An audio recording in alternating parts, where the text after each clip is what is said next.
It's kind of wild how U.S. officials are like the UN Security Council resolution on a ceasefire is non-binding when U.S. Security Council resolutions have the full force of international law. So when U.S. officials claim that uh, this resolution is non-binding, they're lying. If it was a resolution against any other nation, the United States would not be claiming the same thing and acting like the resolution is non-binding. They would be using their full force to enforce the resolution. But because it's the Israeli government, it is totally different according to the United States.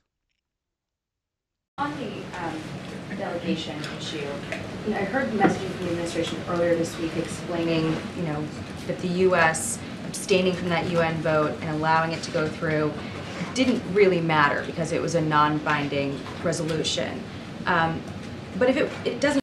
Though, according to UN officials, this resolution is binding and has the full force of international. So this person, this press secretary, is going to be lying when she says it's non-binding. Doesn't really matter, why not vote no again and avoid this whole fallout with Israel, because it obviously mattered to them. And so I guess where I'm coming from is, how did we get here? What caused this, and is it politics? So look, the principles of the deal were there, right? It talked about a ceasefire. It talked about hostages, which we believe the principles were there. But we believe the only path forward to a ceasefire is to negotiate a hostage release as well, right? We believe. Does this mean that the Israeli government would be required to release all their hostages? Because the Israeli government loves to kidnap, hold them in prison, and torture them. Those two things are both important, and to do that together. And so this vote didn't do that, though. It didn't condition them. Well, that's not how we saw it, right? And so we have long said a ceasefire will not be achieved in the Security Council, but through diplomacy on the ground. That's what we have said. We have to see that diplomacy on the ground. And so.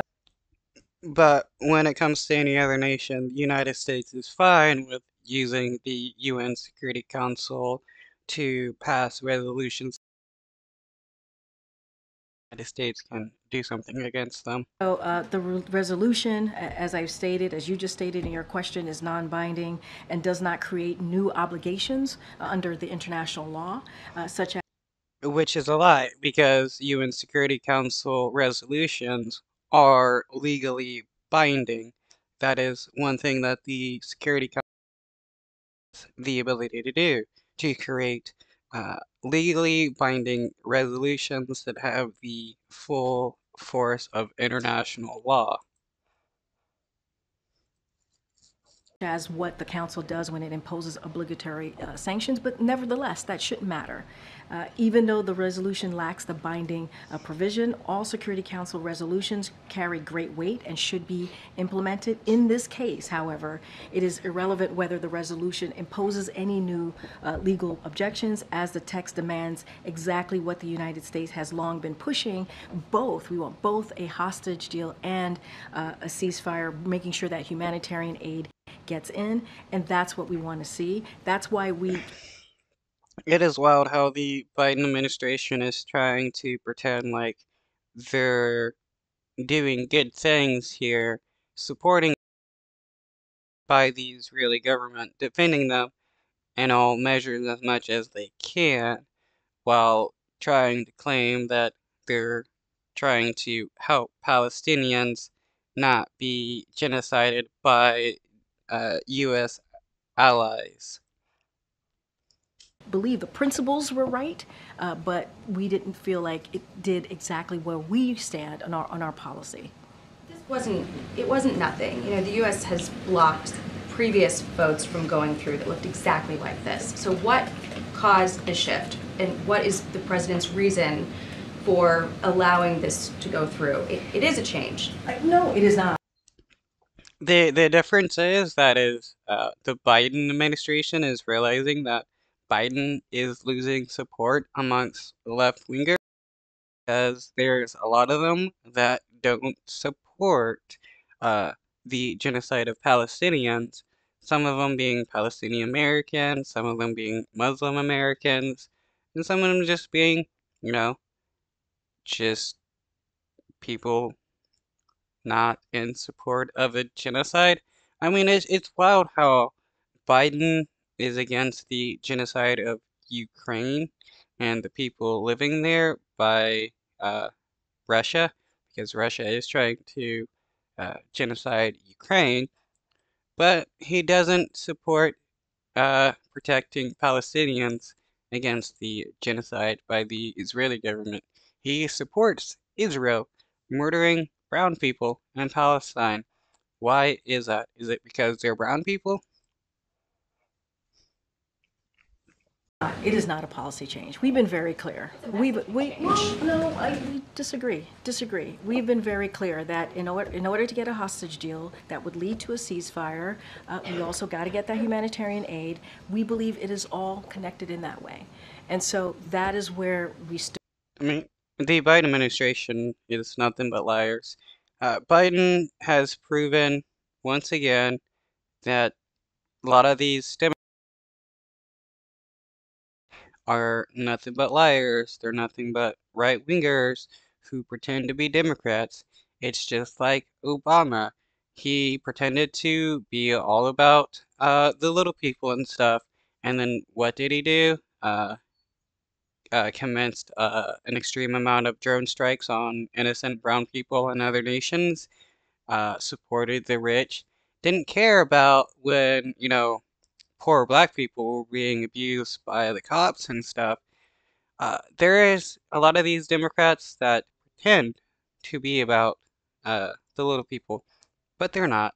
They're just right wingers uh, wearing sheep's clothing, pretending to be Democrats. That's where we've been. It is not a policy change. The principles were there, but we have a way that we want to do this, right? A hostage deal, those are the critical conversations that are happening, the active conversations that are happening, making sure that we get those hostages home. American hostages are also included to their loved ones. We also Right. Let's pretend that the United States cares about like Palestinian Americans or Americans being killed in the Middle East. I mean, you have Palestinian Americans being killed in the West Bank. And what does the United States do? Nothing whatsoever. got to get that humanitarian aid, and we believe that diplomatic effort, the diplomacy, the diplomatic work that is being done would lead us to that. And so we've been very clear and steadfast about this, and that's where we're going to continue to be. This is linked to the president worried about losing support from Gen Z, or? Well, let me be very clear. This is not. Yeah, she asked, oh, isn't it just about Biden worrying about losing support from Gen Z? Yeah, is that he's losing approval ratings, so he's pretending to be about helping Palestinians because he thinks he can trick people into voting for him. Not about politics. It's not. The president does not lead his national security or things that are the right thing to do in this sense, right? Getting that hostage deal, making sure hostages come home, including, as I said, over and over again, American hostages, getting that humanitarian aid into Gaza and making sure that we believe that would lead to a ceasefire. That is not about politics. That is about the right thing to do. This is why. Well, if this was always about the right thing to do, then the United States would not have been supporting the Israeli government Palestinians for so long, only until he realized there's a bunch of people that won't